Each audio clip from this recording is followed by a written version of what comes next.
अस्सलाम वालेकुम। वालेकुम अस्सलाम। जी, कौन और कहाँ से? मैं शाहीन बोल रही हूँ लंदन से। जी बहन शाहीन, तो फरमाइए। मेरे भाईजान दोस्त सवाल थे। एक तो आप ये जो मेथी दाना बताती हैं, जी जी जी ये ब्लड प्रेशर और शुगर वगैरह के लिए, तो जी ये हॉट होता है, इसका जो असर होता है कि खा सकते हैं, कुछ इफेक्ट नहीं होता? जी, ब्लड प्रेशर और शुगर के लिए इससे जो है ना रात को इसको पानी के साथ इस्तेमाल करें। ओके। और दूसरा जो बालों के बाल सर की जो बहुत गिरती हैं, ये शुगर की वजह से इसका कोई इलाज बता सकते हैं प्लीज? बहन शाहीन है लंदन से, बाल गिर रहे हैं, अब इसके लिए कुछ बतलाएं। और देखें, बाल गिर रहे हैं, अगर शुगर की वजह से बाल गिरते हैं तो इसके लिए आप मेथी दाना इसको रात को पानी के साथ इस्तेमाल करें।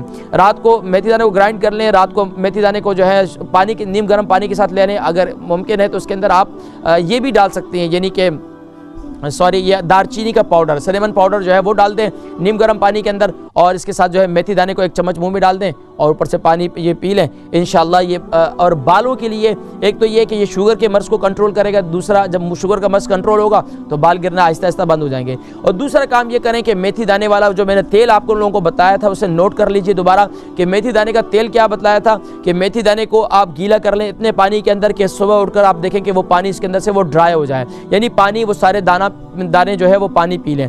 और उसके बाद उस जो मेथी दाना है उसको किसी साए में आप जो है सुखा लें।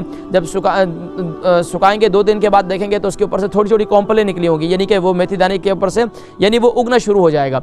अब उसको जो है उसको सुखा लें। सुखाने के बाद अब जब वो ड्राई हो जाए तो फिर उसको जैतून के तेल के अंदर उसको डाल दें। डालने के बाद जो है इस तेल को 15 दिन के अंदर अच्छी तरह टाइट करके बंद कर दें, और 15 दिन के बाद उस तेल को इस्तेमाल करें। आपके बाल वक्त से पहले सफ़ेद हो गए तो वो काले भी हो जाएंगे, और यहाँ तक के बाल गिरते हैं तो बाल भी कंट्रोल हो जाएंगे, और बाल इंशाल्लाह इंतहाई उनकी जड़ें भी ताकतवर हो जाएंगी।